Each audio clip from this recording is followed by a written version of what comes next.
You said you were full. The plate moved again. They asked your age before your name. They were friendly, but you were still outside.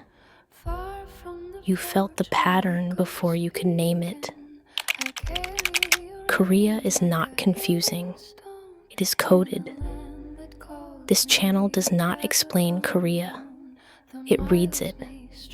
Not as travel, not as language, not as promotion. It starts with the moment that makes people pause and reads the structure underneath. You said no. They offered again. It's not that they didn't hear you.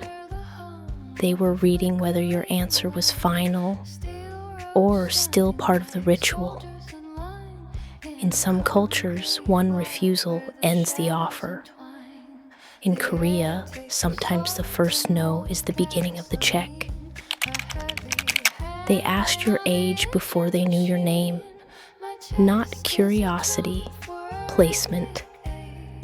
Age sets the speech level. Age sets the title. Age places the relationship before anything else can begin. In Korea, sometimes people are placed before they are known. You've lived in Korea for years. You speak the language. You know the rules.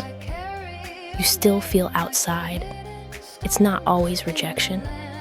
It's placement you can feel before anyone names it. In Korea, belonging is often sensed before it is spoken. You were not pushed away. You just were not inside yet. Season 1 mapped the code.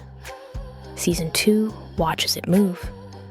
Not the code itself, but the moments it stops feeling invisible. The second offer after you already said no. The room that welcomes you but does not place you inside.